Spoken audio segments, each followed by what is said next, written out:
নমস্কাৰ আপোনালোকে চাই আছে নিউজ 24 দিনৰ খবৰ সৈতে ষ্টুডিঅত মই ডলি সিপাঝাৰত বানত ক্ষতিগ্ৰস্ত ক্ষতিপূৰণ প্ৰদানৰ নামত বৃহৎ অনিয়ম মণ্ডল আৰু গাঁও প্ৰধানৰ বিৰুদ্ধে পক্ষপাতিত্বৰ অভিযোগ একাংশ ৰাইজৰ বানত ক্ষতিগ্ৰস্ত বাসগৃহৰ নামত চৰকাৰে প্ৰদান কৰা সাহায্য নাপালে ভুক্তভোগীয়ে উল্লেখযোগ্য যে বিগত বাৰিষাৰ সিপাঝাৰৰ ননৈ নদীৰ বাঢ়নি পানীয়ে মথাউৰি ছিগি দৌৰিপাৰা গাঁৱত ভাঙি ছিঙি উটুৱাই নিছিল কেইবাটাও পৰিয়ালৰ বাসগৃহ আৰু এই সন্দৰ্ভত সবিশেষ লৈ আগবঢ়াইছো আমাৰ এই প্ৰতিবেদন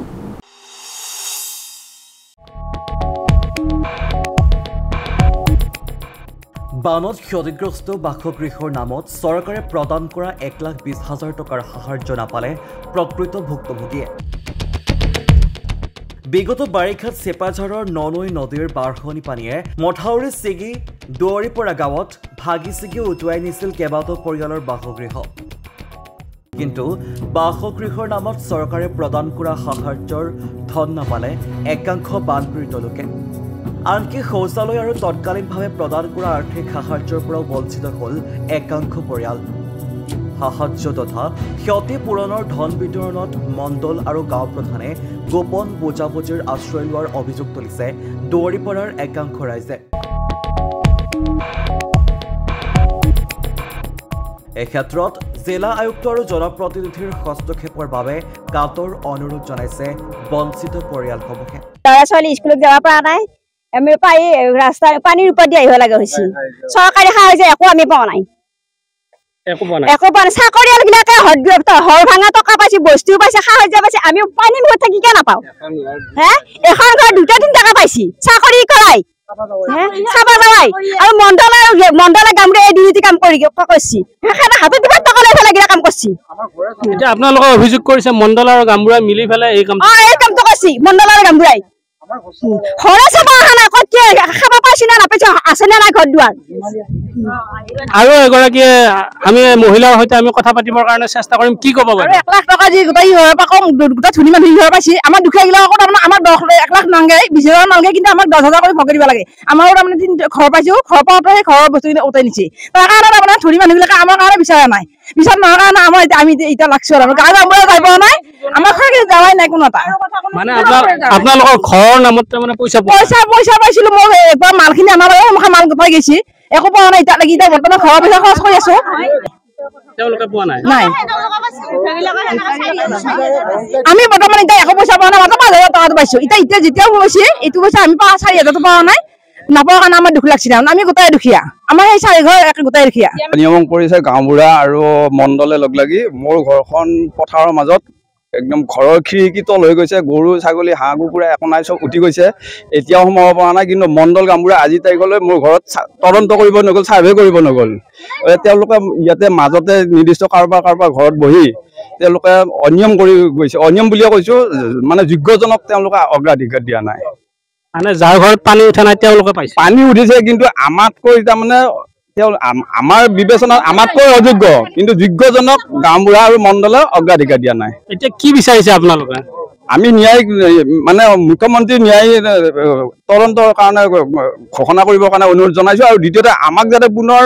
তদন্ত কৰি আমাক ক্ষতিপূৰণ দিয়ে সিপাঝাৰৰ পৰা আসলামউদ্দিন আহমেদৰ প্ৰতিবেদন এনি ভাৰত 24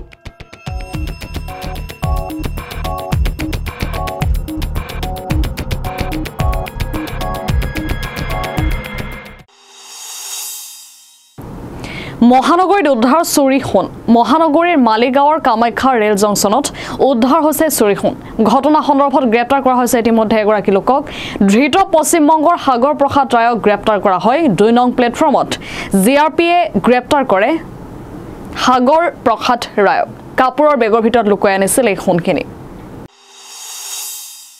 এই মুহূৰ্তত জনাইছো অন্য এটা চাঞ্চল্যকৰ খবৰ মহানগৰীত উদ্ধাৰ হৈছে চুৰি সোণ মহানগৰীৰ মালিগাঁৱৰ কামাখ্যা ৰেল জংচনত উদ্ধাৰ হৈছে চুৰি সোণ আৰু ঘটনা সন্দৰ্ভত এই মুহূৰ্তত এজন লোকক গ্ৰেপ্তাৰ কৰাৰ খবৰ আহি পৰিছে ধৃত পশ্চিমবংগৰ সাগৰ প্ৰসাদ ৰায় নামৰ লোকজনক গ্ৰেপ্তাৰ কৰিছে 2 নং প্লেটফৰ্মত জিআৰপিয়ে গ্ৰেপ্তাৰ কৰে সাগৰ প্ৰসাদ ৰায়ক আৰু কাপোৰৰ বেগৰ ভিতৰত লুকুৱাই আনিছিল সোণখিনি। পুনৰবাৰ জনাইছোঁ মহানগৰীত উদ্ধাৰ হৈছে চুৰি সোণ। এই মুহূৰ্তত এটা চাঞ্চল্যকৰ খবৰ বুলি ক'ব লাগিব। মহানগৰীৰ মালিগাঁৱৰ কামাখ্যা ৰেল জংচনত উদ্ধাৰ হৈছে চুৰি সোণখিনি। আৰু ঘটনা সন্দৰ্ভত ইতিমধ্যেই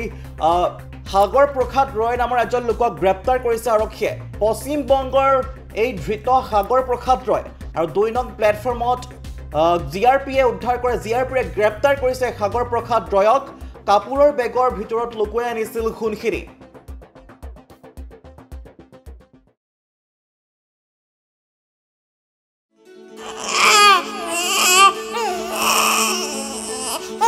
অভিনন্দন, আপোনাৰ এজনী ছোৱালী জন্ম হৈছে।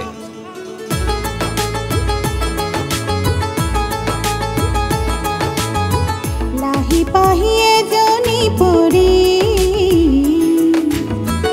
আহিলে ঘৰখন উজলি। বেটি বচাও বেটি পঢ়াও, বেটি বচাও বেটি পঢ়াও, বেটি বচাও বেটি পঢ়াও।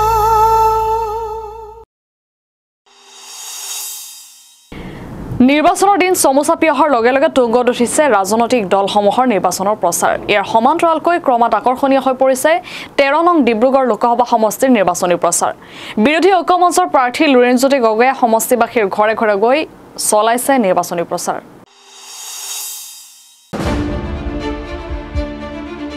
লোকসভা নিৰ্বাচনৰ দিন যিমানেই চমু চাপি আহিছে সিমানেই যেন বৃদ্ধি পাইছে ৰাজনৈতিক দলসমূহৰ নিৰ্বাচনৰ প্ৰচাৰ। এবাৰ ঘৰে ঘৰে গৈ নিৰ্বাচনী প্ৰচাৰ চলাইছে 13 নং ডিব্ৰুগড় লোকসভা সমষ্টিৰ বিৰোধী ঐক্যমঞ্চৰ প্ৰাৰ্থী লুৰিণজ্যোতি গগৈয়ে। বৃহস্পতিবাৰে চাবুৱাৰ জেৰাই গাঁওস্থিত আলফা সেনাধ্যক্ষৰ পৰেশ বৰুৱাৰ ভাতৃ বিকুল বৰুৱাৰ বাসগৃহত উপস্থিত হৈ পৰিয়ালবৰ্গক সাক্ষাৎ কৰে লুৰিণজ্যোতি গগৈয়ে। এইফালে বিজেপি দলে অৰুণোদয় আঁচনিৰ বেআইনী প্ৰচাৰ চলাই বিজেপি চিহ্ন থকা ফৰ্ম বিলাই মানুহৰ পৰা ভোট বিচাৰিছে বুলিও মন্তব্য কৰে বিৰোধী ঐক্যমঞ্চৰ প্ৰাৰ্থী লুৰিণজ্যোতি গগৈয়ে। যাৰ বাবে এই সন্দৰ্ভত নিৰ্বাচনৰ আয়োগৰ ওচৰত অভিযোগ দিয়াৰ কথা উল্লেখ কৰে প্ৰাৰ্থীগৰাকীয়ে। লোকসভাৰ নিৰ্বাচন তেনে চমু চাপিছে। আমি বিৰোধী ঐক্যমঞ্চৰ ফালৰ পৰা আমি প্ৰতিটো অঞ্চললৈ যোৱাৰ আমি চেষ্টা কৰিছোঁ। আমাৰ লক্ষ্য প্ৰতিখন পঞ্চায়ত আৰু আমাৰ সকলো দলীয় কৰ্মকৰ্তাই বুথ পৰ্যায়লৈকেও আমি চুবৰ কাৰণে আমি প্ৰয়াস কৰিছোঁ। সকলো বুথ পৰ্যায়ত সভা অনুষ্ঠিত কৰি সকলো স্তৰৰ ৰাইজক বিভিন্ন বিষয়সমূহ আমাৰ যিবোৰ বিষয় আছে এইবোৰ জনোৱা আৰু তেওঁলোকৰ পৰাও যোনবোৰ মৌলিক সমস্যা আছে বা যিবোৰ বিষয় আছে সেই বিষয়বোৰ জনা বা তেওঁলোকৰ বিভিন্ন দিহা পৰামৰ্শ আমি গ্ৰহণ কৰিছোঁ। আৰু তাৰ লগে লগে আমি জেৰাই অঞ্চললৈ আহিছোঁ। কিছু মানুহৰ ঘৰতো আমি সোমাইছোঁ। আজি এই অঞ্চললৈ আহি আমি পৰেশ বৰুৱা ডাঙৰীয়াৰ পৰিয়ালক আমি সাক্ষাৎ কৰিছোঁ। তেখেতসকলৰ পৰা আশীৰ্বাদ আৰু শুভেচ্ছা বিচাৰিছোঁ। এনেও এই জেৰাই এটা জাতীয়তাবাদৰ দুৰ্গ। এই অঞ্চলৰ মানুহৰ মাজত বা এনেই জেৰাই নামটোৰ লগতে অসমীয়া মানুহৰ জাতীয়তাবাদী চিন্তা চেতনাৰ যিটো ধাৰা বা যিটো শক্তি, ইয়াৰ পৰাই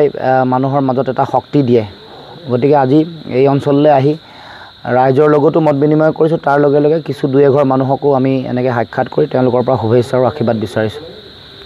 কেনেকুৱা দেখিছে গোটেই পৰিৱেশ এতিয়া যিমান ওচৰ চাপি আহি আছে? পৰিৱেশ খুবেই ভাল। আজি চাবুৱাত আমি যিমান সভা কৰিছোঁ, চাবুৱা লাহোৱাল সমষ্টিত সকলো সভাতে মানুহৰ অফুৰন্ত সঁহাৰি। নিশা 8-9 বজালৈকে মানে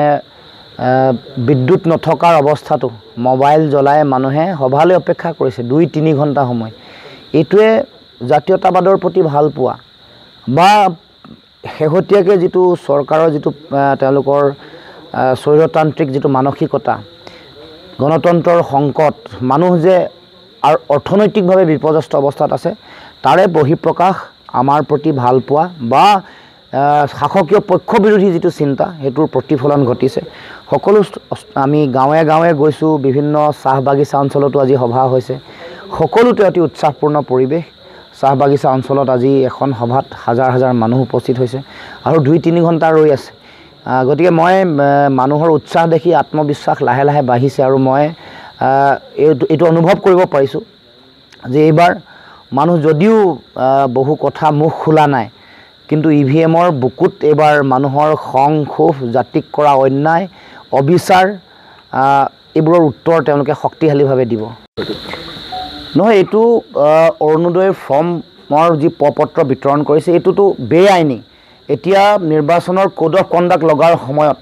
বিজেপিৰ দলীয় কৰ্মকৰ্তা আৰু তেওঁলোকৰ নেতাসকলে কেনেকৈ সাধাৰণ জনতাৰ ওচৰত এই অৰুণোদয় পত্ৰ তেওঁলোকে প্ৰেৰণ কৰিছে ফিল আপ কৰোৱাই লৈছে তাৰ লগে লগে ছাত্ৰ ছাত্ৰীসকলক স্কলাৰশ্বিপ দিয়াৰ নামতো তেওঁলোকে মইনা নামৰ এটা স্কিমৰ অধীনত তেওঁলোকক স্কলাৰশ্বিপ দিম বুলি এটা প্ৰলোভন দি তেওঁলোককো পত্ৰ প্ৰেৰণ কৰিছে কিন্তু আশ্চৰ্যজনক কথাটো হ'ল যে অৰুণোদয় এখন পত্ৰ আপোনালোকে দেখিছে যে ইয়াত এটা অশোক স্তম্ভ আছে এই পত্ৰখন আগতে আছিল এইখনৰ বিপৰীতে এতিয়া তেওঁলোকে এখন এটা আৰ্থ সামাজিক জৰীপ বুলি কৈ এই পত্ৰখন বিলাই ফুৰিছে চাৰিওফালে আৰু কৈছে যে এখন ফিল আপ কৰি দিয়ক আপোনালোক চৰকাৰ এই 21ৰ নিৰ্বাচনৰ পিছত আপোনালোকক অৰুণোদয় আঁচনি ধন দিয়া হ'ব এইখন চাৰিওফালে বিলাইছে মানুহৰ মাজত গতিকে এইটো এটা তেওঁলোকৰ সাংঘাতিক জালিয়াতি আৰু এই গোটেইটো এটা বেআইনী কাম আচলতে আমি দাবী উত্থাপন কৰিছোঁ যে সৰ্বানন্দ সোণোৱালৰ নামত অৰুণোদয় আঁচনি এনেকৈ আৰ্থ সামাজিক জৰীপ এক বুলি কৈ যি পত্ৰ পূৰণ কৰি তেওঁলোকৰ প্ৰলোভনৰ সৃষ্টি কৰিছে এই গোটেই যিটো কাম কৰিছে সৰ্বানন্দ সোণোৱালৰ আচলতে কেণ্ডিডেচাৰ কেনচেল কৰিব লাগে এই যিটো কাম হৈছে সৰ্বানন্দ সোণোৱালে বেআইনীভাৱে যিটো ইলেকশ্যন কমিশ্যনৰ ওচৰত আমি এইটো ইতিমধ্যে আমি অভিযোগ দিবৰ কাৰণে সিদ্ধান্ত গ্ৰহণ কৰিছোঁ যে বিজেপি দলৰ ফালৰ পৰা যিটো বেআইনী আইন বিৰুদ্ধ ইলেকশ্যনৰ সময়ত কোড অফ কণ্ডাক্ট চলি থকাৰ সময়ত এই যিটো পত্ৰ বিতৰণ কৰি মানুহৰ পৰা ভোট লোৱাৰ প্ৰলোভনৰ যিটো বেআইনী আৰু 2 নম্বৰী ৰাজনীতি কৰিছে ইয়াৰ বিৰুদ্ধে আমি ইলেকশ্যন কমিশ্যনৰ ওচৰত ইতিমধ্যে আমি দাবী উত্থাপন কৰিম আমি স্মাৰক পত্ৰ দিম আৰু ইলেকশ্যন কমিশ্যনকো আমি দাবী উত্থাপন কৰিছোঁ যে সৰ্বানন্দ সোণোৱালৰ তেওঁৰ যিটো কেণ্ডিডেচাৰ আচলতে কেনচেল হ'ব লাগে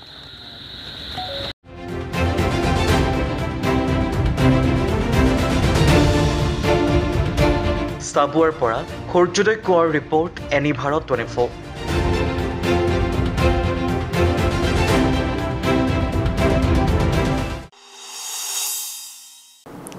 কাজিৰঙাক প্ৰাণভৰি ভালপোৱা এগৰাকী যুৱক কাজিৰঙাক প্লাষ্টিক মুক্ত কৰাৰ লক্ষ্যৰে একক প্ৰচেষ্টা এই যুৱকগৰাকীৰ জৈৱ বৈশিষ্ট্যৰে ভৰি থকা কাজিৰঙাক প্লাষ্টিক মুক্ত কৰাৰ লক্ষ্যৰে নিৰলক বিপ্লৱ সূচনা কৰি আহিছে এগৰাকী যুৱকে 2019 চনৰ পৰা কাজিৰঙাত প্লাষ্টিক বৰ্জনৰ প্লাষ্টিকৰ বিৰুদ্ধে বিপ্লৱ সূচনা কৰি অসমৰ লগতে ৰাষ্ট্ৰীয় সংবাদ মাধ্যমতো চৰ্চা লাভ কৰা কাজিৰঙাৰ প্ৰকৃতিপ্ৰেমী যুৱকজনৰ নাম চন্দন নাথৰ সন্দৰ্ভত সবিশেষ লৈ আগবঢ়াইছো এই বিশেষ প্ৰতিবেদন কাজিৰঙাক প্ৰাণভৰি ভালপোৱা এজন যুৱক কাজিৰঙাক প্লাষ্টিক মুক্ত কৰাৰ লক্ষ্যৰে একক প্ৰচেষ্টা যুৱকজনৰ জৈৱ বৈশিষ্ট্যৰে ভৰি থকা কাজিৰঙাক প্লাষ্টিক মুক্ত কৰাৰ লক্ষ্যৰে নিৰলস বিপ্লৱৰ সূচনা কৰি আহিছে যুৱকজনে যাৰ বাবে যুৱকজনে Indian book of records 2022 Asia book of records 2021 গ্ৰাছগ্ৰীণ এৱাৰ্ড 2021কে ধৰি বিভিন্ন সংস্থাৰ পৰা সমাদৰ বুটলিবলৈ সক্ষম হৈছে শেহতীয়াকৈ যুৱকজনক হেল্পিং হেড সংস্থাই প্ৰকৃতিৰ হিতৈষী বঁটা 2024 ঘোষণা কৰিছে অহা 7 এপ্ৰিলত সংস্থাটোৱে এই বঁটা প্ৰদান কৰিব 2019 চনৰ পৰা কাজিৰঙাত প্লাষ্টিক বৰ্জন আৰু প্লাষ্টিকৰ বিৰুদ্ধে বিপ্লৱ সূচনা কৰি অসমৰ লগতে ৰাষ্ট্ৰীয় সংবাদ মাধ্যমতো চৰ্চা লাভ কৰা কাজিৰঙাৰ প্ৰকৃতিপ্ৰেমী যুৱকজনৰ নাম চন্দন নাথে ইতিমধ্যে কাজিৰঙাত প্লাষ্টিকৰ বিকল্প হিচাপে নিজে তৈয়াৰ কৰা কাজিৰঙা বেম্বু বটল নামৰ বাঁহৰ চুঙা বাঁহৰ গিলাচ আদি দেশী বিদেশী পৰ্যটকক নিজাববীয়াকৈ যোগান ধৰি আহিছে কাজিৰঙাক প্লাষ্টিক মুক্ত কৰা তথা পাৰিপাৰ্শ্বিক ৰক্ষাৰ উদ্দেশ্যে সজাগতা সৃষ্টি কৰাৰ লক্ষ্যৰে মূল প্ৰৱেশদ্বাৰকে ধৰি বিভিন্ন স্থানত avoid plastic save nature save Kaziranga save environment আদি সজাগতামূলক বাণী লিখি প্লাষ্টিক বিৰোধী অভিযানত যুৱকজনে এককভাৱে যুঁজ দি আহিছে হয় নিশ্চয় অসমৰ বিভিন্ন ক্ষেত্ৰত মানে মানৱ সেৱা আগবঢ়াই অহা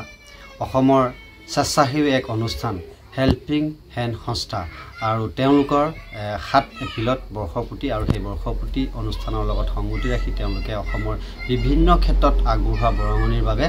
কিছু ব্যক্তিক নিৰ্বাচিত কৰিছে আৰু সেই নিৰ্বাচিত ব্যক্তিৰ তালিকাত মোৰ নামটো পাই মই বৰ সুখী হৈছোঁ আৰু তেওঁলোকৰ নিমন্ত্ৰণ মই সাধাৰণতে গ্ৰহণ কৰিছোঁ আৰু তেওঁলোকে 7 এপ্ৰিলত মোক প্ৰকৃতি হিতৈষী যি বঁটা তেওঁলোকৰ নিৰ্বাচন কৰা সেই বঁটা প্ৰদান কৰিব আৰু মই তেওঁলোকৰ নিমন্ত্ৰণ গ্ৰহণ কৰিছোঁ কাজিৰঙাৰ পাৰিপাৰ্শ্বিক ৰক্ষা প্লাষ্টিক বৰ্জন প্লাষ্টিকৰ বিকল্প অসমীয়াৰ বাঁহৰ চুঙা মই কাজিৰঙালৈ অহা পৰ্যটকক বহুত বছৰৰ পৰা দি আহিছোঁ আৰু ইয়াৰ উপৰিও কাজিৰঙাৰ বিভিন্ন স্থানত বৃক্ষৰোপণ পৰিৱেশ ৰক্ষাৰ্থে আৰু প্লাষ্টিক বৰ্জনৰ যি আহ্বান সজাগতামূলক বাণী হিচাপে save nature avoid plastic save Kaziranga save environment এনে বাণীৰে মই কাজিৰঙাৰ বিভিন্ন স্থানত ইতিমধ্যে দি আহিছোঁ এনে বাণী প্ৰচাৰ কৰি আৰু মোৰ এনে বাণী আচলতে লিখি প্লাষ্টিক বৰ্জনৰ সজাগতা মই কৰি আহিছোঁ আৰু ইতিমধ্যে মোক India book of record Asia book of ৰেকৰ্ডতো নাম সন্নিৱিষ্ট হৈছে আৰু বোকাখাত মহকুমা প্ৰশাসন অসমৰ অন্যতম এক স্বেচ্ছাসেৱী সংগঠন গ্ৰাছেও ইতিমধ্যে মোক সম্বৰ্ধনা জনাইছে আৰু তেনেধৰণে বহু সংস্থায়ো মোক ইতিমধ্যে সম্বৰ্ধনা জনাইছে আৰু এই অনাগত দিনত আচলতে মই চৰকাৰে হওক বিভিন্ন সংস্থা হওক বা প্ৰশাসনে হওক তেওঁলোকৰ পৰা সহযোগিতা কামনা কৰি মোৰ যি কাজিৰঙাৰ প্লাষ্টিক বৰ্জন আৰু পাৰিপাৰ্শ্বিক ৰক্ষাৰ চেষ্টাৰ যি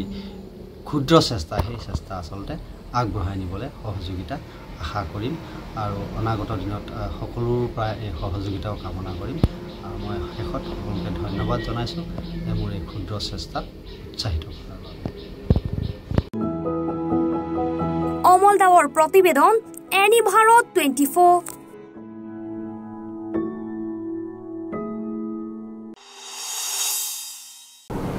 আমেৰিকা পালেগৈ নলবাৰীত নিৰ্মিত জাপি ৰঙালীৰ প্ৰাক্ষণত ব্যস্ততা বাঢ়িছে নলবাৰীৰ জাপি শিল্পীৰ কৰ্দৈতলাৰ মোহন কলিতাৰ নেতৃত্বত দিনে নিশাই নিৰ্মাণ কৰা হৈছে ফুলাম জাপি চাবাহক নলবাৰীৰ পৰা প্ৰণৱজ্যোতি কলিতাৰ এই বিশেষ প্ৰতিবেদন হেপহৰ ৰঙালী বিহুলৈ মাজত মাথো আৰু কেইটামান দিন ইতিমধ্যে নলবাৰীৰ বিভিন্ন প্ৰান্তত ইতিমধ্যে বিহু কৰ্মশালা আয়োজন কৰা হৈছে বিহুৰ কাৰণে ব্যাপক প্ৰস্তুতি আৰম্ভ হৈছে নলবাৰীৰ বিভিন্ন অতিথি মাধ্যমে বিহুক আদৰাৰ কাৰণে উদযাপন সমিতি গঠন কৰা হৈছে সেই হিচাপত পিছ পৰি ৰোৱা নাই নলবাৰীৰ প্ৰখ্যাত জাপি শিল্পীও আমি বৰ্তমান উপস্থিত আছোঁ নলবাৰীৰ কৰ্দৈতলাৰ MK শিল্প উদ্যোগতাৰ য'ত জাপি শিল্পৰ লগত জড়িত এগৰাকী জনপ্ৰিয় জাপি শিল্পী নলবাৰীৰ মোহন কলিতা তেখেতৰ নেতৃত্বত ইতিমধ্যে এই যি নলবাৰীৰ যে কৰ্দৈতলা অঞ্চল ইয়াত সুন্দৰকৈ জাপি বনোৱা হৈছে মই সহযোগীক অকণমান ইয়াৰ যি পৰিৱেশটো দেখুৱাবলৈ অনুৰোধ জনাইছোঁ যে আমি উপস্থিত আছোঁ নলবাৰীৰ কৰ্দৈতলাত আৰু সেই কৰ্দৈতলাত MK শিল্প উদ্যোগৰ মোহন কলিতাৰ নেতৃত্বত যি ফুলাম জাপি সেইবিলাক ইতিমধ্যে সুন্দৰকৈ বনোৱা হৈছে আৰু যিবিলাক জাপি নলবাৰী নহয় অসমৰ বিভিন্ন প্ৰান্তত ইতিমধ্যে প্ৰেৰণ কৰাৰ ব্যৱস্থা কৰা হৈছে আৰু এই মোহন কলিতাৰ নেতৃত্বত যি বনোৱা জাপি সেই জাপি ইতিমধ্যে অসম নহয় অসমৰ বাহিৰতো ইতিমধ্যে প্ৰেৰণ কৰা হৈছে আমি এই জাপি উদ্যোগৰ লগত জড়িত নলবাৰীৰ প্ৰখ্যাত জাপি শিল্পী মোহন কলিতাৰ গৃহত উপস্থিত আছোঁ আৰু তেওঁৰ পৰা জানিব বিচাৰিম যে কেনেকুৱা ধৰণে বিহুৰ কাৰণে প্ৰস্তুতি গ্ৰহণ কৰা হৈছে কেনেকুৱা প্ৰস্তুতি হয় এতিয়া বৰ্তমান আগত দেখি ৰঙালী বিহু আহি পালেহি গতিকে বিভিন্ন বিহু অনুষ্ঠানে আমাক জাপিৰ অৰ্ডাৰ দিছে তাৰে ভিতৰতে যেনে ঢেকীয়াজুলিতো প্ৰায় 300-400 জাপি এখন বিহুতে লাগিব গতিকে সেনেকুৱা অসমৰ বিভিন্ন বিহুত প্ৰায় অৰ্ডাৰ আহিছে কিন্তু মই এতিয়ালৈ হিচাপ কৰি ওলোৱা নাই কিমান টোটেল অৰ্ডাৰ আহি পালে আৰু আমাৰ জাপি দুই প্ৰকাৰৰ এটো সকলোৱে জানে গতিকে এই বিহুৰ সময়ত আমাৰ বিশেষকৈ ফুলাম জাপিটো ব্যৱহাৰ হয় আৰু বাৰিষা সময়ত আমাৰ হালুৱা জাপিটো ব্যৱহাৰ হয় গতিকে আমাৰ এই জাপিটো আমাৰ পূৰ্বপুৰুষৰ পৰা চলি আহিছে যেনে আমাৰ আটাই কৰিছিলে, তাৰে পিছত দেউতাৰ পিছত আমি ঘৰৰ পৰিয়াল সকলোৱে এই জাপি বনাই আমি পৰিয়ালক পোহপাল দিয়াৰ লগতে ওচৰ চুবুৰীয়া কেইজনমান লোকক আমি জাপি শিল্পত নিয়োজিত কৰি আমি তেখেতসকলৰ পৰিয়াল আমি পোহপাল দি আছোঁ। বৰ্তমান আমাৰ উদ্যোগটোত 6-7জন পৰিয়ালে কাম কৰি থাকে ডেইলি। ক'ত পঠোৱা হৈছে জাপিবিলাক? ইতিমধ্যে জাপি আমাৰ অসম নলবাৰী জিলাতো থাকিলে অসমৰ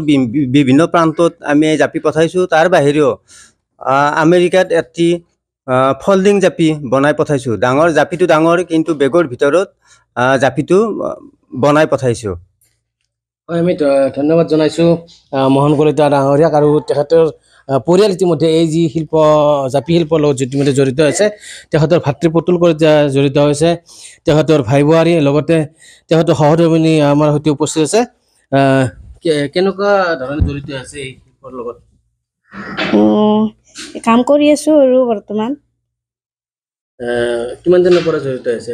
মই বিয়া হোৱাৰ পৰাই জড়িত হৈছোঁ। বিয়া হোৱাৰ পাছত আগতে জনা নাছিলোঁ, ইয়াত আহি কিনে জানিছোঁ জাপিৰ ব্যৱহাৰবিলাক, জাপি কেনেকৈ কৰে গোটেইখিনি। কেনেকুৱা লাগে একেদিন জাপি বনাই? একেদিন জাপি বনাই কেনে বহুত ব্যস্ত আৰু ঘৰৰো কাম কৰিব লাগে আৰু জাপিটো লাগি দিব লাগে। সেনেকৈ আৰু চলি আছোঁ আৰু জাপিৰ পৰাই আমি গোটেই পৰিয়ালটো পোহপালন যাই আছোঁ এনেকৈ। হয়, আমি তেখেতক ধন্যবাদ জনাইছোঁ। আমাৰ এই যি জাপি শিল্প, এই জাপি শিল্পৰ লগত আন ব্যক্তিসকলো জড়িত আছে, আমি তেওঁৰ লগতো চিনাকি কৰি দিব খুজিছোঁ। কেনেকুৱা লাগে একেদিন জাপিৰ লগত? সেইটো বিৰাট। কিমান দিনৰ পৰা জড়িত আছে এই জাপি শিল্পৰ লগত? মই মাজে মাজে জড়িত হৈয়ে থাকোঁ, বেলেগ কামো কৰোঁ। বিহু বুলি বেছি জাপিত ব্যস্ত হৈছোঁ। আমি মোহন কলিতা ডাঙৰীয়াক সুধিব বিচাৰিছোঁ, কেনেকুৱা ধৰণে স্বীকৃতি পাইছে ইতিমধ্যে চৰকাৰৰ পৰা? ইতিমধ্যে আমাৰ আনন্দ আমাৰ লাগিছে, কাৰণ চৰকাৰে আমাৰ জাপি উদ্যোগক GI টেগ কৰিছে। এইকাৰণে অসম চৰকাৰৰ লগতে ভাৰত চৰকাৰক আমি এই ক্ষেত্ৰত এই চেগতে আমি ধন্যবাদ দিছোঁ। যেনে মুখ্যমন্ত্ৰীৰ একক প্ৰচেষ্টাত আমাৰ জাপি উদ্যোগে GI টেগ লাভ কৰিছে। গতিকে সকলোকে আমি জাপি শিল্পী সকলৰ তৰফৰ পৰা মই আটাইলৈ অভিনন্দন জনাইছোঁ। হয়, আমি শিল্প উদ্যোগৰ লগত জড়িত আমি মোহন কলিতাক ধন্যবাদ জনাইছোঁ। আৰু এই নলবাৰীৰ যি নলবাৰীক গৌৰৱান্বিত কৰা জাপি শিল্পই অসমৰ লগতে ভাৰতবৰ্ষতো বা বিশ্ব দৰবাৰত প্ৰতিষ্ঠা লাভ কৰক, আমিও তাকে কামনা কৰিছোঁ।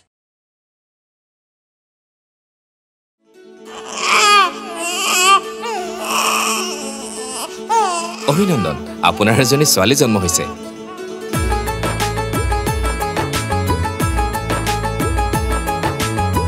লাহি পাহি এজনী পৰি আহিলে ঘৰখন উজলি। বেটি বচাও বেটি পঢ়াও, বেটি বচাও বেটি পঢ়াও, বেটি বচাও বেটি পঢ়াও।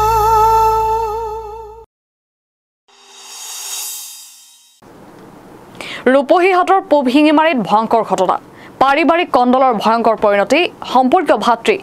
শ্বাহজাহানৰ ঘাপত পেট ফালিল ভাতৃৰ। ভূমি সম্পৰ্কীয় সংঘাতৰ বাবে এই পৰিণতি হোৱাৰ সন্দেহ ৰাইজৰ।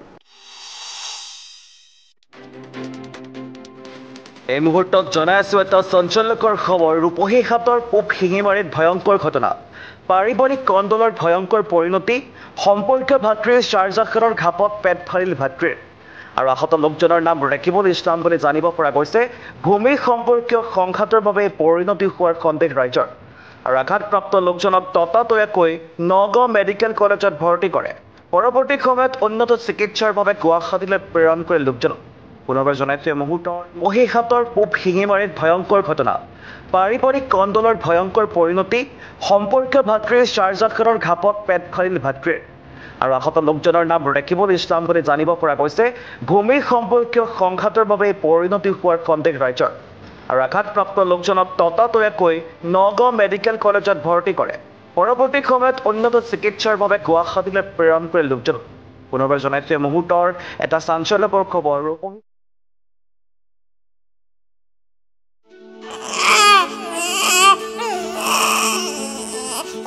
অভিনন্দন আপোনাৰ এজনী ছোৱালী জন্ম হৈছে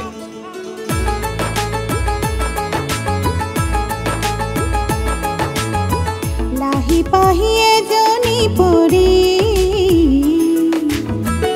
আহিলে ঘৰখন উজলি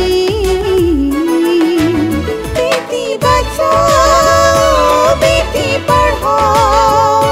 বেটি বাঁচাও বেটি পঢ়াও বেটি বাঁচাও বেটি পঢ়াও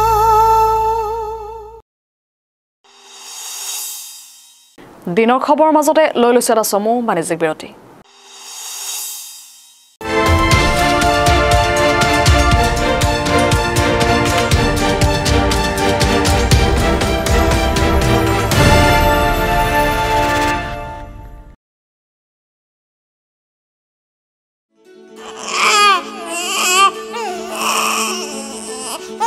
অভিনন্দন আপোনাৰ এজনী ছোৱালী জন্ম হৈছে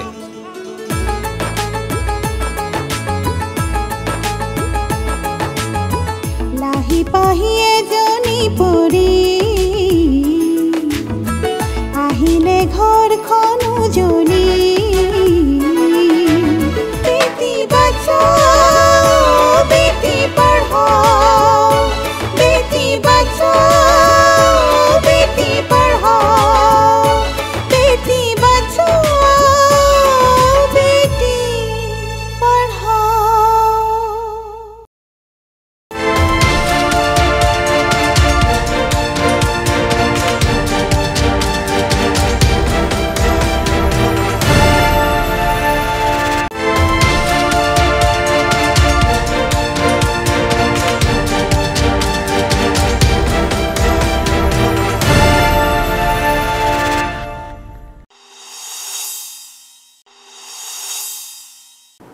পুনৰ উভতি আহিছো দিনৰ খবৰলৈ মৰাণৰ সমীপৰ খোৱাং আৰক্ষী থানাৰ অন্তৰ্গত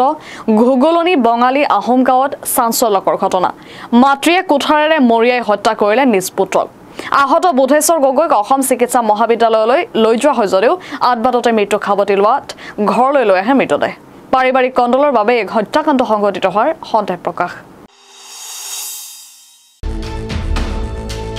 মৰাণৰ সমীপৰ খোৱাং আৰক্ষী থানাৰ অন্তৰ্গত ঘুগুলনি বঙালী আহোম গাঁৱত চাঞ্চল্যকৰ ঘটনা মাতৃয়ে কুঠাৰেৰে মৰিয়াই হত্যা কৰিলে নিজ পুত্ৰক মাতৃ কুঞ্জলতা গগৈয়ে পুত্ৰ বুধেশ্বৰ গগৈক কুঠাৰেৰে মূৰত আঘাত কৰে ফলত গুৰুতৰভাৱে আহত হৈ বুধেশ্বৰ গগৈ আহত বুধেশ্বৰ গগৈক অসম চিকিৎসা মহাবিদ্যালয়লৈ লৈ যোৱা হয় যদিও আদবাটতে মৃত্যু খাবতি লোৱাত ঘৰলৈ লৈ আহে মৃতদেহ পাৰিবাৰিক কণ্ডলৰ বাবে এই হত্যাকাণ্ড সংঘটিত হোৱাৰ সন্দেহ ঘটনাস্থলীত উপস্থিত হৈছে খোৱাং আৰক্ষী আমাৰ ঘৰৰ ওচৰৰে মানুহ হয় আমাৰ দাই খুৰী হয়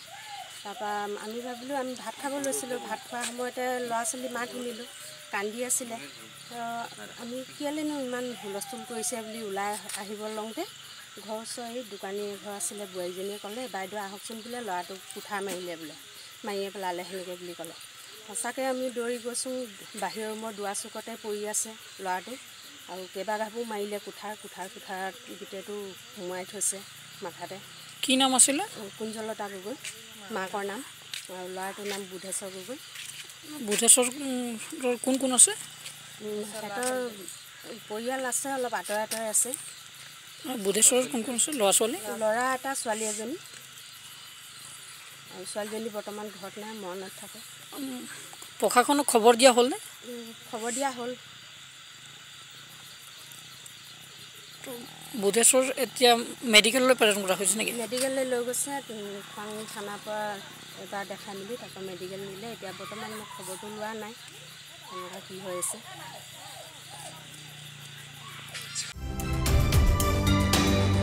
মৰাণৰ পৰা ৰাজু মিশ্ৰা ৰিপৰ্ট এনি ভাৰত 24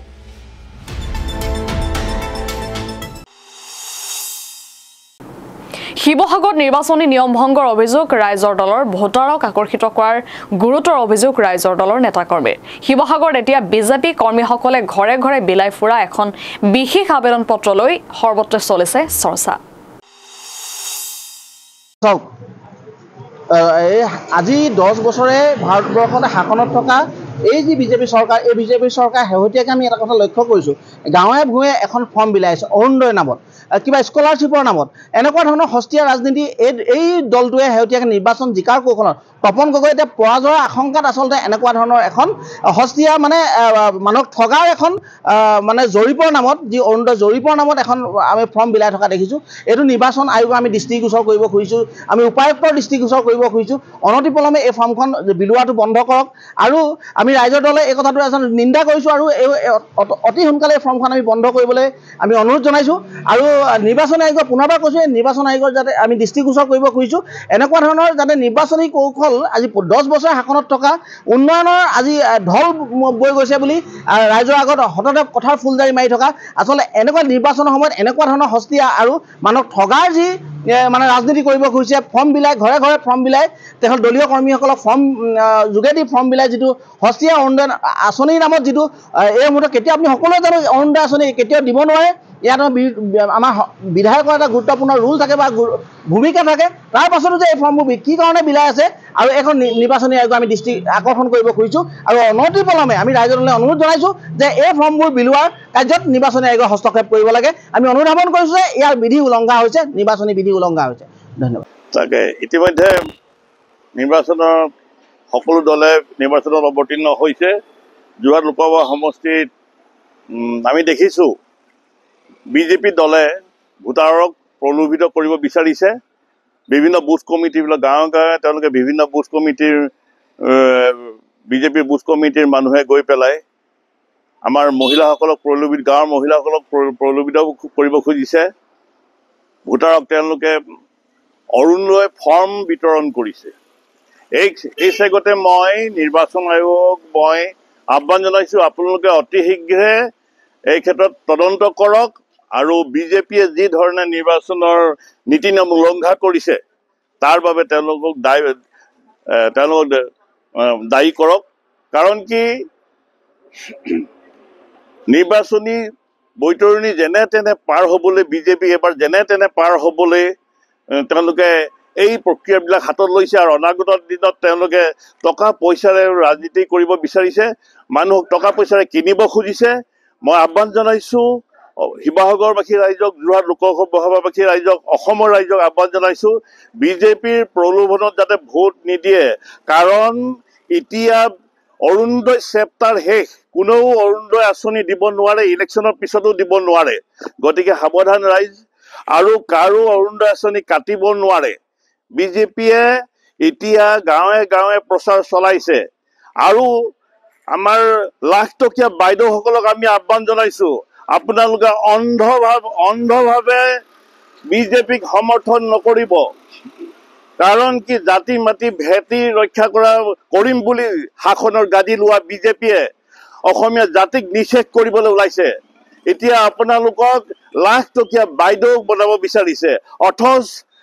এখন অৰুণোদয় আঁচনিখনৰ দাম কিমান 1200-1250 টকা অসমীয়া মানুহ এগৰাকী অসমীয়া মহিলাক তেওঁলোকে 1200-1250 টকাত তেওঁলোকে দাম নিৰ্ধাৰণ কৰিছে অৰুণোদয় আঁচনিৰ নামত আৰু এতিয়া লাজ্জৰ কথা ধিক্কাৰ বিজেপি চৰকাৰ ধিক্কাৰ হিমন্ত বিশ্ব শৰ্মা তোমালোকে অসমীয়া মহিলাৰ দাম 1200-1250 কৰিছা এখন অৰুণোদয় আঁচনি কৰিছা তাতকে লজ্জাৰ কথা নাই জাতি শেষ কৰিছা তোমালোকে আমাৰ যিটো ঐতিহ্যপূৰ্ণ আমি অসমীয়া জাতি আছিলে এটা সময়ত যিটো এতিয়া আমাক নিঃশেষ কৰাৰ পথত গতিকে আমি আহ্বান জনাইছোঁ ইলেকশ্যন কমিশ্যনকো আমি আহ্বান জনাইছোঁ তদন্ত কৰক আৰু গাঁৱে গাঁৱে বিজেপিয়ে এই প্ৰচাৰটো বন্ধ কৰাৰ ব্যৱস্থা কৰক ইতিমধ্যে আপোনালোকে গম পাইছে যে নিৰ্বাচনী আয়োগে লোকসভা নিৰ্বাচন ঘোষণা কৰিছে আৰু ইতিমধ্যে কোৰ্ট অফ কণ্ডাক্ট লাগি আছে কোৰ্ট অফ কণ্ডাক্ট লগাৰ পিছতো বৰ্তমান শাসনাধীষ্ঠ বিজেপি দলে ভুৱা অৰুণোদয় ফৰ্ম লৈ গাঁৱে গাঁৱে তেওঁলোকৰ বিজেপি কৰ্মীসকলক নমাই দিছে তেওঁলোকে ভয় খাইছে যে এইবাৰ তেওঁলোকে যদি মানুহক প্ৰলোভন দি ভোট ল'ব নোৱাৰে তেওঁলোকে যোৰহাট লোকসভা সমষ্টিত জিকিব নোৱাৰে সেইবাবে তেওঁলোকৰ কৰ্মীসকলক ভুৱা অৰুণোদয় 3 ফৰ্ম দি ইতিমধ্যে আপোনালোকে দেখা পাইছে কেইবাটাও ভিডিঅ' ওলাইছে ফৰ্ম ওলাইছে এই ফৰ্মবোৰ দি ৰাতি ৰাতি তেওঁলোকৰ গুণ্ডা বাহিনী মেলি দিছে গাঁৱত আৰু গাঁৱত মেলি দি ঘৰে ঘৰে ভুৱা প্ৰচাৰ দি পেলাই অৰুণোদয়ৰ নামত মানুহক ঠগ প্ৰবঞ্চনা কৰিছে আমি ৰাইজৰ দলে অনুৰোধ জনাইছোঁ যাতে নিৰ্বাচন আয়োগে এই বিষয়টো গুৰুত্ব সহকাৰে লৈ অতি শীঘ্ৰে যাতে তদন্ত কৰে আজি শিৱসাগৰ সমষ্টি প্ৰত্যেকটো বুথতে প্ৰত্যেকটো পঞ্চায়ততে তেওঁলোকৰ ভুৱা কৰ্মী গৈ পেলাই বিজেপি কৰ্মীসকলে গৈ পেলাই ভুৱা অৰুণোদয় পত্ৰ প্ৰমাণ কৰিছে মানুহক প্ৰলোভিত কৰিছে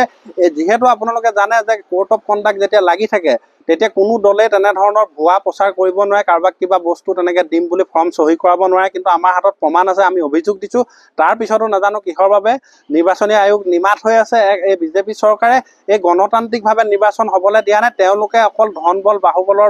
বাহুবলৰ চেষ্টাত তেওঁলোকে নিৰ্বাচন খেলিব বিচাৰিছে ৰাইজক প্ৰলোভিত কৰি তেওঁলোকে ভোট আদায় কৰিবলৈ বিচাৰিছে পুনৰ ৰাজ্যত চোৰাং কাঠৰ ৰমৰমীয়া বেহা কাকি আৰক্ষীৰ অভিযানত বৃহৎ পৰিমাণৰ চেগুন কাঠৰ কুন্দা জব্দ কৰা হৈছে দীৰ্ঘদিনৰ পৰা অঞ্চলটোত ব্যৱসায়ীয়ে চলাই গৈছিল চোৰাং কাঠৰ বেহা বৰ্তমান আৰক্ষীয়ে উৎখাত কৰিবলৈ সক্ষম হৈছে এই চক্ৰটো এই মুহূৰ্তত পুনৰবাৰ জনাইছোঁ এটা চাঞ্চল্যকৰ খবৰ পুনৰ ৰাজ্যত চোৰাং কাঠৰ ৰমৰমীয়া বেহা আৰু কাকি আৰক্ষীৰ অভিযানত বৃহৎ পৰিমাণৰ চেগুন কাঠৰ কুন্দা জব্দ কৰা হৈছে দীৰ্ঘদিনৰে পৰা অঞ্চলটোত ব্যৱসায়ীয়ে চলাই গৈছিল চোৰাং কাঠৰ বেহা আৰু বৰ্তমান আৰক্ষীয়ে উৎখাত কৰিবলৈ সক্ষম হৈছে চক্ৰটো পুনৰবাৰ জনাইছোঁ পুনৰ ৰাজ্যত চোৰাং কাঠৰ ৰমৰমীয়া বেহা আৰু আৰক্ষীৰ নিশ্চিদ্ৰ তালাচীৰ মাজতো কিন্তু এতিয়াও অব্যাহত আছে এইদৰে চোৰাং কাঠৰ ৰমৰমীয়া বেহাৰ বিভিন্ন সময়ত প্ৰতিবেদন আহে বা বিভিন্ন সময়ত আমি এইদৰে খবৰ প্ৰকাশ কৰোঁ ৰাজ্যৰ বিভিন্ন স্থানত এইদৰে অবৈধভাৱে চোৰাং কাঠৰ ৰমৰমীয়া বেহা চলি আছে বা সৰবৰাহকাৰীৰো সৰবৰাহ অব্যাহত আছে কিন্তু এইবাৰো ব্যতিক্ৰম নহয় খবৰ আহিছে কাকিৰ পৰা পুনৰ ৰাজ্যত চোৰাং কাঠৰ ৰমৰমীয়া বেহা আৰু এইবাৰ কাকি আৰক্ষীৰ অভিযানত বৃহৎ পৰিমাণৰ চেগুন কাঠৰ কুন্দা জব্দ কৰা হৈছে আৰু দীৰ্ঘদিনৰে পৰা অঞ্চলটোত ব্যৱসায়ীয়ে চলাই গৈছিল চোৰাং কাঠৰ বেহা কিন্তু বৰ্তমান আৰক্ষীয়ে উৎখাত কৰিবলৈ সক্ষম হৈছে এই কাঠৰ বৃহৎ চক্ৰটো অসমীয়াৰ বুকুৰ আপোন ৰঙালী বিহুটি পালেহিয়ে সেয়েহে শিপিনীৰ হিয়া হাতখন আঠখন বিহুটিক আপোনজনক দিবলৈ তাঁতত জোৰা হেঁপাহৰ বিহুৱান খনি বৈ কাটিব লাগিব একেদিনতেই কাৰণ এয়া যে পৰম্পৰা গাঁৱে গাঁৱে এতিয়া মাকুৰ ৰজন জনোৱা শব্দ অভয়াপুৰীৰ শিঙিমাৰী গাঁওখনো ইয়াৰ বিপৰীত নহয়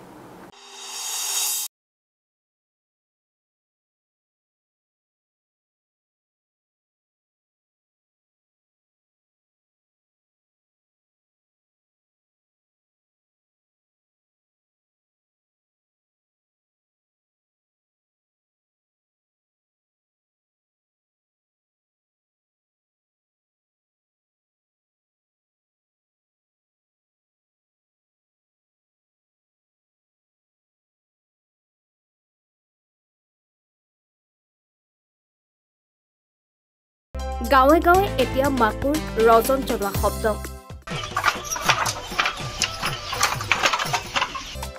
অভয়াপুৰীৰ শিঙিমাৰী গাঁওখনো ইয়াৰ বিপৰীত নহয়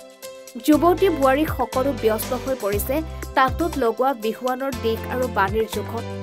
ৰাতি এপৰলৈ তাঁতৰ খটখট শব্দই মুখৰিত কৰি ৰাখিছে গাঁওখন দিনজোৰা শ্ৰমেও কাঢ়ি নিব পৰা নাই শিপিনীৰ মুখৰ হাঁহি চেনাইলৈ বুলি এফাকি বিহু আওৰাই আপোন বনে বৈছে বিহুৱানখনি এয়াই এতিয়া অসমীয়া গাঁৱৰ চিৰ পৰিচিত দৃশ্য সকলোতে আনন্দমুখৰ পৰিৱেশ বিহুৰ প্ৰস্তুতিৰ বুজ ল'বলৈ যোৱা সাংবাদিকৰ সন্মুখত শিঙিমাৰী গাঁৱৰ যুৱতীসকলে বিহু নাম এফাকি গাই এপাক নাচিও দেখুৱাইছে যেন বিহুৰ পূৰ্বে চেনাইৰ সৈতে কৰা আনন্দৰ এয়া আখৰ আহে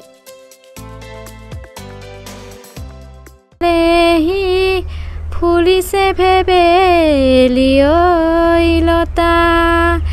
এইবাৰ বিহুতে চেনাই ধন আহিবই শুনি ছিঙিলে সূতা ঐ তাঁতৰ মানে আমি ফাগুন মাহৰ পৰা আৰম্ভ কৰি চ'ত মাহখান আমি গোটেই গামোচা বোৱাত আমি ব্যস্ত থাকোঁ সূতা ল'ব লাগে ববিনত তাৰপিছত সূতা বাতি কাঢ়িব লাগে বাতি কাঢ়াৰ পিছত বিহুৱানখন লগোৱাৰ পিছত ফুল বাচিব লাগে ফুল বাচাৰ পাছত আমাৰ যিবিলাক ঘৰৰ আমাৰ এই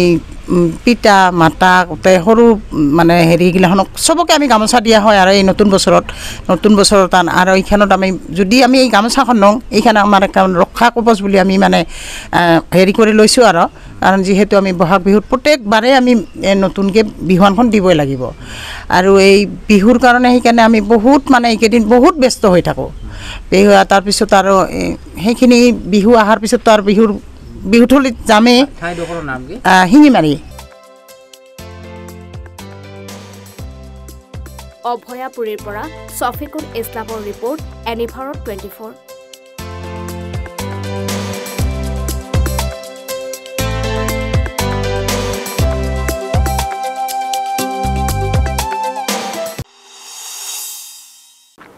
পুৱাৰে পৰা মহানগৰীকে ধৰি অসমৰ কেইবাখনো জিলাত বৰষুণ অসমত আকৌ বতৰে ল'ব কালৰূপ পূৰ্বতকৈ ভয়াৱহ ৰূপত আহি আছে ধুমুহা বৰষুণ বজ্ৰপাত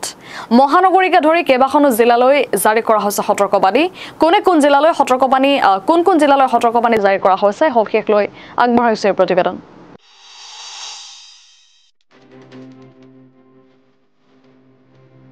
অসমত আকৌ বতৰে ল'ব কালৰূপ পূৰ্বতকৈও ভয়াৱহ ৰূপত আহি আছে ধুমুহা বৰষুণ বজ্ৰপাত মহানগৰীকে ধৰি কেইবাখনো জিলালৈ জাৰি সতৰ্কবাণী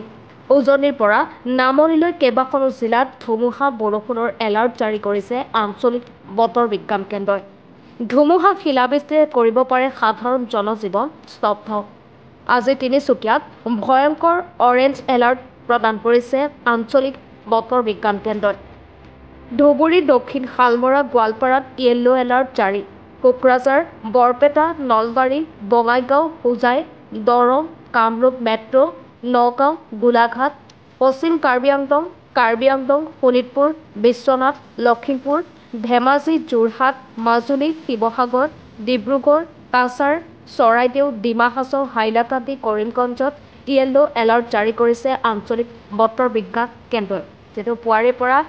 মহানগৰীকে ধৰি ৰাজ্যৰ ভিন্ন প্ৰান্তত কিনকিনীয়া বৰষুণ পৰিছে আৰু অসমত বতৰে অধিক তাণ্ডৱ ধাৰণ কৰিব যিটো পূৰ্বতকৈ ভয়াৱহ ৰূপত আহি আছে ধুমুহা বৰষুণ বজ্ৰপাত মহানগৰীকে ধৰি কেইবাখনো জিলালৈ জাৰি কৰা হৈছে সতৰ্কবাণী আঞ্চলিক বতৰ বিজ্ঞান কেন্দ্ৰই সতৰ্কবাণী জাৰি কৰিছে কেইবাখনো জিলালৈ উজনিৰ পৰা নামনিলৈ কেইবাখনো জিলাত হ'ব ধুমুহা বৰষুণ আৰু বজ্ৰপাত পৰাৰ এলাৰ্ট জাৰি কৰিছে আঞ্চলিক বতৰ বিজ্ঞান কেন্দ্ৰই যেহেতু সাধাৰণ জনজীৱন স্তব্ধ হৈ পৰিছে আজি তিনিচুকীয়াত ভয়ংকৰ অৰেঞ্জ এলাৰ্ট প্ৰদান কৰিছে আঞ্চলিক বতৰ বিজ্ঞান কেন্দ্ৰই ধুবুৰী দক্ষিণ শালমৰা গোৱালপাৰাত য়েল্লো এলাৰ্ট জাৰি কৰিছে আঞ্চলিক বতৰ বিজ্ঞান কেন্দ্ৰই লগতে কোকৰাঝাৰ বৰপেটা নলবাৰী বঙাইগাঁও হোজাই দৰং কামৰূপ মেট্ৰ' নগাঁও গোলাঘাট পশ্চিম কাৰ্বি আংলং শোণিতপুৰ বিশ্বনাথ লখিমপুৰ ধেমাজি যোৰহাট মাজুলী শিৱসাগৰ ডিব্ৰুগড় কাছাৰ চৰাইদেউ ডিমা হাছাও হাইলাকান্দি কৰিমগঞ্জত য়েল্লো এলাৰ্ট জাৰি কৰিছে যিকেইখন জিলালৈ সতৰ্কবাণী জাৰি কৰিছে সেইকেইখন জিলাৰ জনসাধাৰণক অধিক সতৰ্ক আৰু সাৱধান হৈ থাকিবলৈ আহ্বান জনাইছে আঞ্চলিক বতৰ বিজ্ঞান কেন্দ্ৰৰ তৰফৰ পৰা যেহেতু অসমত আকৌ বতৰে কালৰূপ ধাৰণ কৰিব পূৰ্বতকৈ ভয়াৱহ ৰূপত আহি আছে ধুমুহা বৰষুণ বজ্ৰপাত আৰু মহানগৰীকে ধৰি কেইবাখনো জিলালৈ সতৰ্কবাণী জাৰি কৰিছে আঞ্চলিক বতৰ বিজ্ঞান কেন্দ্ৰই উজনিৰ পৰা নামনিলৈ কেইবাখনো জিলাত ধুমুহা বৰষুণ আৰু বজ্ৰপাতৰ এলাৰ্ট জাৰি কৰিছে আঞ্চলিক বতৰ বিজ্ঞান কেন্দ্ৰই এমাহৰ পৰিৱৰ্তে এতিয়াৰে পৰা গৰম বন্ধ বৃদ্ধি কৰা হৈছে 51 দিনলৈ এতিয়াৰে পৰা ৰাজ্যৰ শিক্ষা বিভাগে 51 দিনলৈ বৃদ্ধি কৰিছে কেতিয়াৰে পৰা আৰম্ভ হ'ব এই গৰমৰ বন্ধৰ প্ৰক্ৰিয়া চাওক এই প্ৰতিবেদনত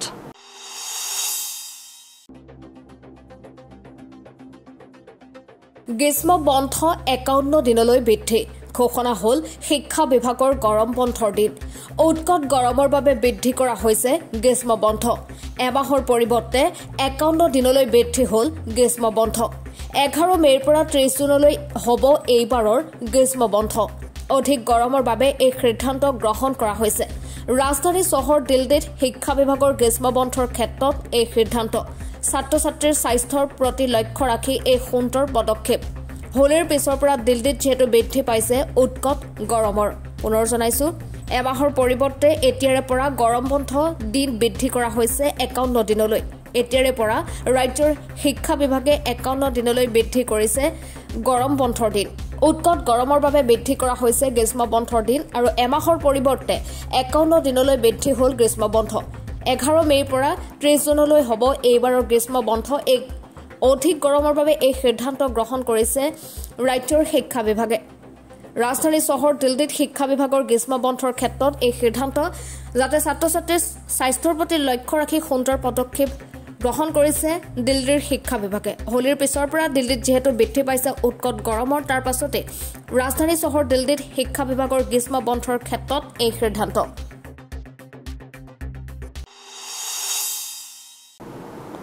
চৰকাৰী কৰ্মচাৰীৰ দৰমহাক লৈ ডাঙৰ খবৰ ৰাজ্য চৰকাৰে জাৰি কৰিলে নতুন গাইডলাইন বিভিন্ন নিৰ্দিষ্ট সময়ত লাভ কৰিব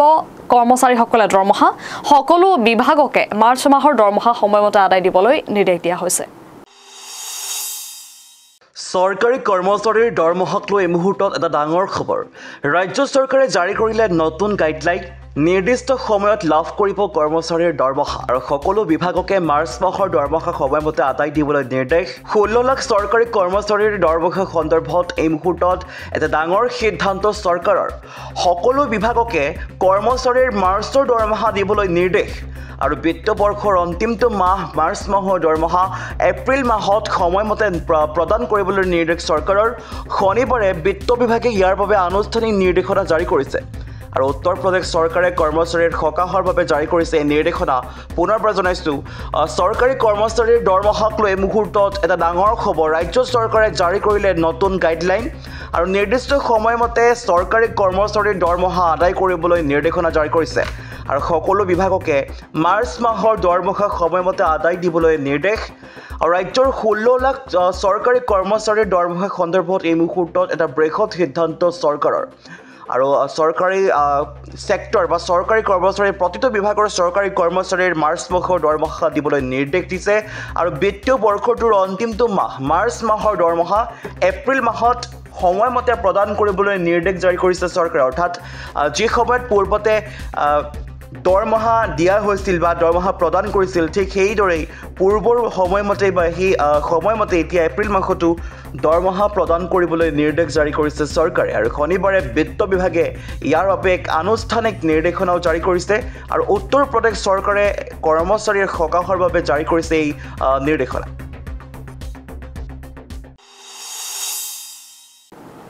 আপোনালোকে চাই আছিল দিনৰ খবৰ এনি ভাৰত 24